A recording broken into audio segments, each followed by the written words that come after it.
대부분의 인간들은 수십 년 전의 일들, 가깝게는 작년에 발생한 일들까지도 까마득한 옛날 일처럼 느낍니다.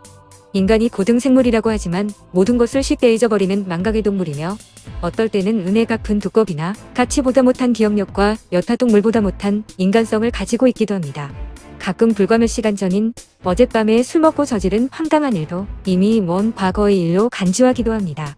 물론 필름이 끊겼으니 자기가 무슨 짓을 저질렀는지도 주변에서 말해주지 않으면 모릅니다.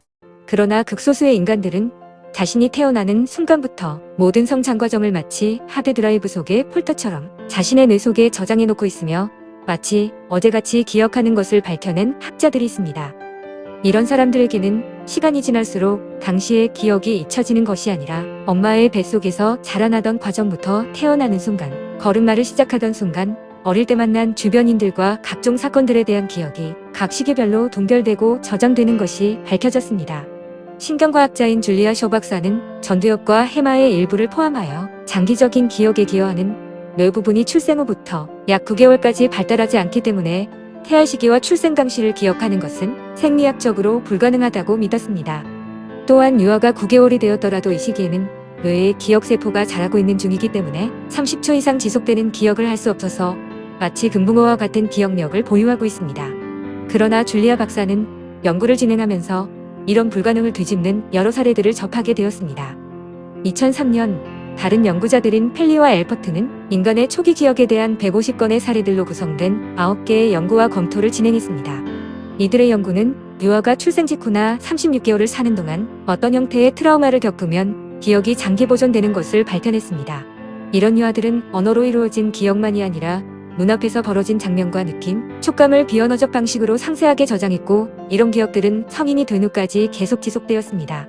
줄리아 박사와 2명의 다른 연구자들은 장기 보존 기억이 가능한 이유로 출생 시와 어릴 때 겪은 트라우마에 기인한다고 잠정적인 결론을 냈지만 모든 사례들이 이들의 연구와 일치하지는 않았습니다. 학자들은 유아가 겪은 트라우마에 초점을 맞추면서 맞춤 연구를 진행한 결과로 다수의 성인들이 아무런 트라우마 없이 인생의 초기 단계인 태아 시기부터 기억하는 원인을 찾을 수 없었습니다.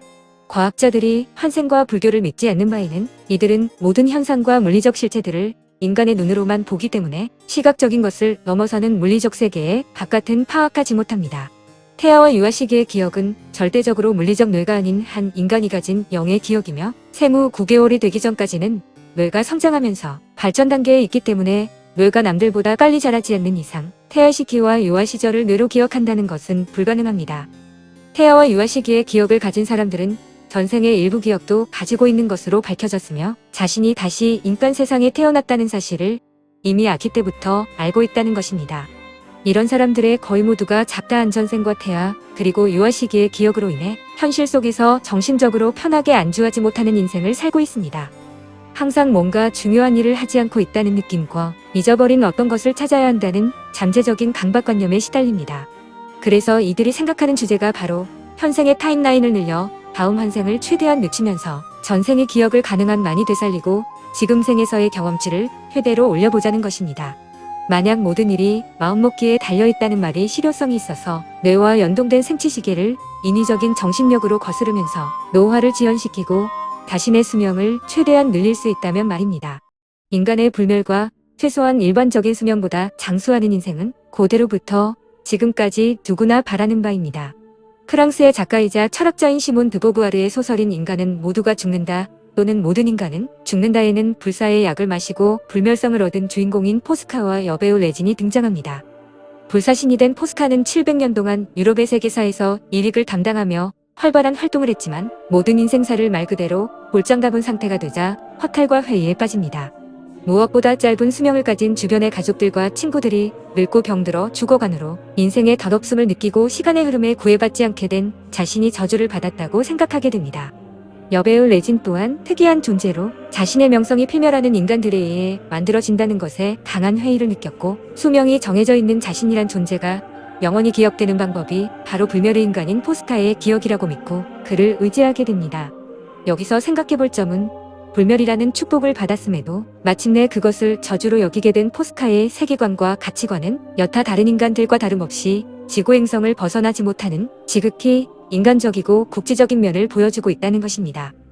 반면에 여배우인 레지는 자신의 육체가 사라져도 불멸의 포스카를 통해 자신이란 존재 자체와 자신이 이룬 것들이 영원히 기억된다는 영원성에 대한 갈망을 가짐으로써 우주의식을 고취하고 있다고 볼 수 있습니다.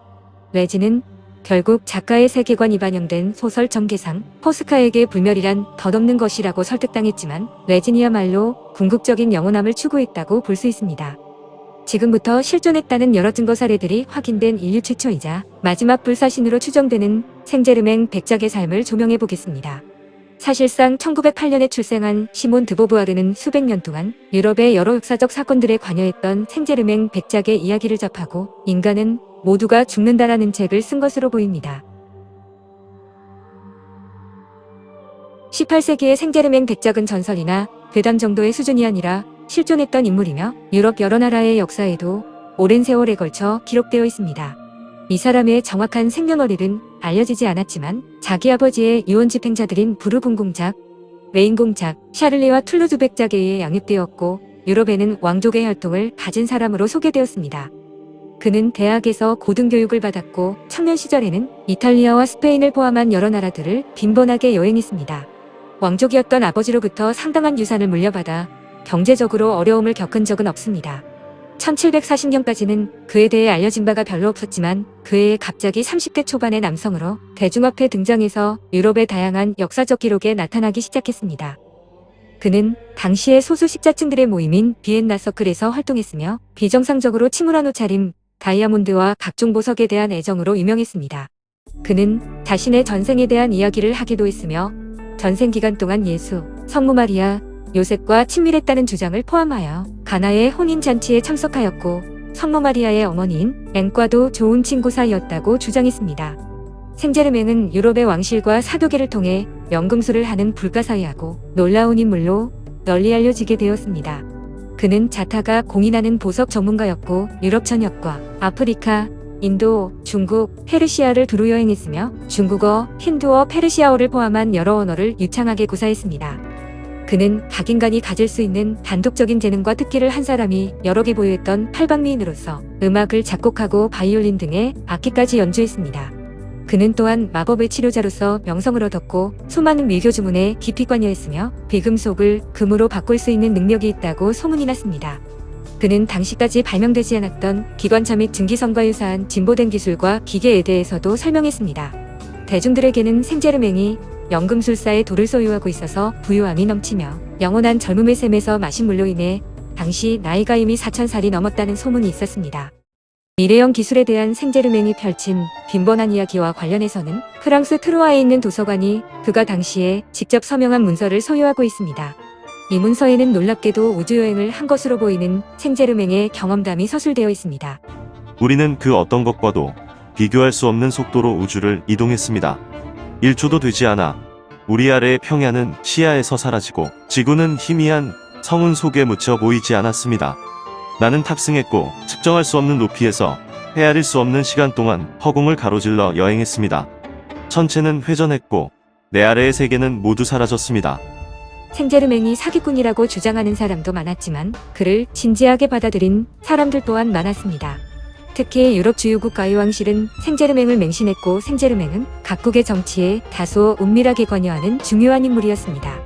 한편으로는 프랑스 경찰에 의해 프로이센 스파이로 기소되었고 다른 한편으로는 프로이센에 의해 러시아 스파이로 의심되었습니다. 생제르맹이 가졌던 여러 재능들보다 훨씬 더 당혹스럽고 전설적인 측면은 작고한 베네치아 주재 대사의 아내였으며 나이가 많이 들은 백작 부인이 프랑스 파리에서 주최한 파티에 참석했을 때 드러났습니다. 소녀 시절인 1670년대의 베니스에서 생제르맹을 여러 번 만난 적이 있던 백작 부인은 예전에 같은 이름을 가진 사람을 만났다고 하며 혹시 그때 자기가 만난 사람인가를 물었고 생제르맹은 자신이 그 사람이 맞다고 솔직하게 대답했습니다. 백작 부인은 생제르맹이 어떻게 수십 년 전에 자기가 처음 만났을 당시의 외모를 그대로 가지고 있는지 경악했습니다. 백작 부인은 생제르맹에게 당신은 악마임에 틀림없다고 말했고 그는 이 말을 듣고 다시는 그런 말을 하지 말라고 격렬하게 반응하며 몸까지 떨면서 백작 부인의 방에서 도망치듯이 빠져나갔습니다.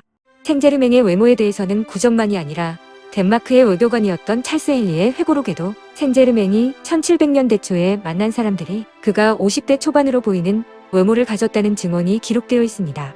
1740년에 대중에게 등장했을 때는 30대 초반의 외모를 가지고 있었다는 차이점에서 생제르맹은 오히려 세월이 지나면서 젊어졌을 것이라고 추측합니다. 1758년 생제르맹은 파리에 체류하고 있었고 자신이 예전의 치료의 준으로 자신의 적극적인 후원자가 된 마샬의 소개로 루이 15세의 애첩이었던 퐁파두르 여우작의 살롱에서 루이 15세를 만났습니다. 루이 15세와 그의 애첩은 생제르맹에게 매료되면서 그를 전적으로 신뢰하게 되었고 2년 후인 1760년에 루이 15세는 프로이센과 오스트리아 간의 평화조약 체결을 돕기 위해 생제르맹을 자신의 정권을 위임한 대리인 자격으로 네덜란드의 헤이그에 파견했으며 생제르맹은 훌륭하게 조약을 마무리 짓습니다. 그러나 생제르맹이 네덜란드에 체류하는 동안 예전에는 자신의 친구였지만 사이가 틀어져 있던 악명 높은 바람둥이 카사노바는 질투심에 사로잡혀 루이 15세의 외무장관에게 생제르맹이 루이 15세를 배신했다고 이간질을 했습니다. 아무 증거자료 없이 카사노바의 이간질을 믿은 프랑스의 외무장관이었던 에티엔 프랑스와는 루이 15세를 설득해서 생제르맹을 바스티유 감옥에 집어넣으려고 했고 생제르맹은 영국으로 도피했습니다. 갑자기 영국에 가게 된 생제르맹은 1760년 1월 3일자 런던 크로니클 기사에 등장하게 됩니다. 신문 기사는 당시 유럽에 널리 알려지게 된 생제르맹이 가진 영원한 젊음과 그에 대해 위에 적힌 바와 같이 기술했습니다. 1762년 이제는 러시아입니다. 생제르맹은 러시아의 무능한 군주였던 표트르 3세를 퇴위시키고 왕비인 예카테리나 대제가 왕위를 계승하는 일에 참여했습니다. 그로부터 1년 후에 생제르맹은 루이 15세가 1758년에 처분한 오르레앙 남서쪽 샹보르의 르네상스성에 있는 그의 실험실에서 추가적인 연금술 실험을 하고 있었습니다. 이후로 생제르맹은 간혹 가명으로 살면서 네덜란드와 벨기에에 거주하며 페인트와 역류를 만드는 실험실을 설립하고 연금술 실험 또한 계속했습니다. 1768년에는 자신이 왕위에 오르도록 도왔던 예카테리나 대제의 궁전으로 예전 모습 그대로 다시 돌아왔습니다. 당시 러시아 제국군의 총사령관이었던 알렉세이 오를로프 백작에 따르면 생제르맹은 1768년부터 2년 동안 치른 러시아와 터키 사이의 전쟁 기간 동안 귀중한 외교관이자 궁전 고문으로 활동했고 그에 대한 보상으로 러시아 육군의 고위장교로 임명되었지만 전쟁이 끝날 무렵에 자신의 명예로운 지위와 혜택을 누리는 대신 독일로 가기로 결정했습니다. 독일에서 그는 자신의 친구이자 제자인 헤세카셀의 찰스왕자와 함께 프리메이슨과 장미 십자회를 연구하면서 더욱 많은 연금술 실험을 수행했습니다. 그로부터 10년 전인 1758년 4월 15일 유명한 프랑스의 역사가이자 철학자인 볼테르는 독일 프로이센 왕국의 프리드리히 대왕에게 보낸 많은 편지 중 하나에서 생제르맹을 소개하며 모든 것을 알고 결코 죽지 않는 사람으로 묘사했습니다. 독일 에케른페르데에 소재한 천주교성당의 기록에 따르면 생제르맹은 1784년 2월 27일에 사망했으며 그곳 현지의 공동묘지에 묻혔습니다. 이것이 사실이라면 그리고 1740년에 30대 초반으로 보였다는 증언을 제외하고 1701년에 그를 만난 사람들이 생제르맹이 약 50세로 보였다는 증언을 추가하면 마침내 그가 사망했을 때 추정되는 나이는 130세가 넘었습니다. 성당에는 생제르맹의 사망 기록이 있지만 뭔가 석연치 않습니다. 그의 사망은 친구이자 제자인 헤세카셀의 영주인 찰스 왕자가 부재 중일 때 2명의 이름 없는 여성이 보고했고 여러 정황이 의심스러웠습니다. 찰스 왕자는 생제르맹의 유품과 모든 서류를 신속히 불태웠는데 이것은 생제르맹의 사망에 대한 미스테리를 심화시키면서 그가 어딘가로 사라졌거나 살아있다는 소문이 들불처럼 퍼져나갔습니다. 1785년 프리메이슨의 중요한 회의가 파리에서 열렸고 장미 십자회, 카발리스트, 일루미나티 및 기타 비밀단체에 수많은 사람들이 참석했습니다. 놀랍게도 이 모임에는 사망했다고 알려진 생제르맹 백작도 참석했고 회의에서 연설까지 한 것으로 기록되어 있습니다. 이 시기부터 생제르맹은 예언자로 변화된 모습을 보여주었습니다. 생제르맹은 1789년부터 스웨덴 국왕 구스타브 3세를 방문하여 미래의 위험에 대해 경고하기 시작했고 회고록 전문작가인 드아데마르 또한 1820년까지 5차례에 걸쳐 생제르맹의 방문을 받았습니다. 국왕은 1792년 3월 29일에 암살되었고 1820년에는 역시 생제르맹의 경고를 받았던 프랑스의 베리 공작이 살해되었습니다. 드아데마르의 회고록에는 생제르맹이 마리 앙투아네트를 방문해서 프랑스 혁명 발발에 대해 사정 경고를 했고 그것을 받아들이지 않은 마리 앙투아네트가 후회의 눈물을 흘리며 일기를 쓴 것도 기록되어 있습니다. 여러 증거에 따르면 생제르맹은 감옥에 갇혀있던 마리 앙투아네트에게 나타나 그녀의 처형 날짜와 시간을 알려주기까지 했습니다. 1821년 소설가이자 저명한 교육학자였던 젤리스는 그녀의 회고록에서 비엔나 평화회담 당시에 생제르맹과 만나서 나눈 대화를 언급했습니다. 그리고 1896년 여러 기록 증거에 따라 생제르맹이 대략 245세였다고 추정되던 이때 영국의 유명한 신지학자 애니 베산트가 그를 만났고 이것이 생제르맹이 목격된 최후의 사례입니다. 회의론자들은 생제르맹의 일대기가 일종의 정교한 사기극이라고 주장하지만 많은 사람들은 이런 사기극을 몇 명의 개인이나 조직이 무려 245년 동안 장기간에 걸쳐 시대와 장소가 전혀 다른 유럽의 다양한 국가들과 유명인사들까지 확장해서 사기극을 유지하고 그들의 개인 정문서와 공식 기록에 담기게 하는 것은 불가능하다는 점을 지적했습니다. 회의론자들은 한편으로 생제르맹이 그렇게 비범하고 활동적인 삶을 살았음을 감안할 때 그에 대한 역사적 기록이 상대적으로 빈약한 점을 지적했습니다. 여러 알려진 정황으로 보면 생제르맹은 당시부터 현재까지 유럽 전역과 세계의 많은 국가에 거점을 구축한 프리메이슨과 자이나타이로 연관되었던 것으로 보이며 프리메이슨의 주도로 생제르맹의 흔적들이 사라졌다고 보입니다. 나폴레옹 3세는 생제르맹에게 크게 흥미를 느껴 그를 조사하기 위해 특별위원회까지 구성했습니다. 그러나 위원회의 방대한 조사 결과는 1871년 5월 파리시청사 화재로 소실되었으며 이것은 우연이 아니었습니다. 이후 몇 년 동안 생제르맹에 대한 정보 출처 차단과 발견된 증거자료의 파괴 행위들이 발생했습니다. 사람들은 생제르맹이 이미 1784년에 그의 충실한 친구이자 제자인 찰스 왕자에게 그의 죽음을 의장하도록 했기 때문에 지금 현재도 지구상 어느 국가나 장소의 신분을 바꾼 채로 생존해 있을 것이라고 믿고 있습니다. 생제르맹의 자세한 이야기는 시몬 드 보부아르의 인간은 모두가 죽는다를 읽어보면 충분히 유추할 수 있으며 그녀 또한 생제르맹을 직접 만났을 수도 있습니다. 주인공 포스카가 생제르맹이고 여배우 레진에게는 작가인 시몬 드 보부아르의 자아가 투영되었을 수도 있습니다. 생제르맹에 대해 공개된 자료에 따른 분석을 해보자면 1740년에 생제르맹이 30대 초반의 모습으로 나타났다고 했고 1701년에 50대 초반의 모습으로 보였다는 목격자들이 있습니다. 그렇다면 생제르맹이 벤자민 버튼의 시간은 거꾸로 간다의 주인공처럼 생체 시계가 거꾸로 가는 것이 아닐 것이므로 1701년까지는 여타인간들처럼 노화가 진행되던 50세였다는 것이며 파티를 주최한 베네치아 대사의 미망인 백작 부인을 처음 만나던 1670년대에는 20대였다는 계산이 나옵니다. 백작 부인을 다시 만난 1740년대에는 70년의 세월이 흘렀지만 백작 부인이 기억하던 20대 때 모습에서 불과 10년 더 나이를 먹은 30대의 모습을 가지고 있었다는 당연한 추측이 가능합니다. 다시 50대의 모습으로 보이던 1701년을 참고하면서 또한 생제르맹이 자필로 쓴 우주여행 경험담을 고려해보면 바로 이 당시의 생제르맹은 외계의 비행선이나 UFO에 탑승했다고 볼 수 있습니다. 그의 우주여행 경험담에는 당시는 물론이지만 현재 지구의 과학기술로도 실현할 수 없는 지구가 순식간에 까마득한 점이 되면서 성운 속에 묻혀 보이지도 않았고 헤아릴 수 없는 시간 동안 우주여행을 한 것으로 언급되어 있습니다. 이것은 우리 태양계를 한참 벗어난 원거리를 엄청난 속도로 여행한 것이며 지구 인류의 기술 수준이 아닙니다. 이 당시의 생제르맹은 외계인에게 납치되었거나 우연한 인연으로 외계인과 친분을 맺어 그들의 행성에 다녀왔다고 보입니다. 그리고 이런 장거리 외계 비행선 내부 또는 외계인들의 행성에서 자신의 유전자가 수정되고 생체시계와 기타 노화에 관련된 유전 물질이 제거된 후 자신의 뇌까지 업그레이드되어 1740년에 지구로 돌아와 30대의 모습으로 대중들에게 나타났을 것입니다. 생제르맹이 결국 사망했다고 해도 그는 한 인간이 3번에서 4번을 환생해야 하는 245년에 한 번 일생에서 인생 경험 레벨을 최대로 증가시켰고 인생 게임의 승자가 되었다고 볼 수 있습니다.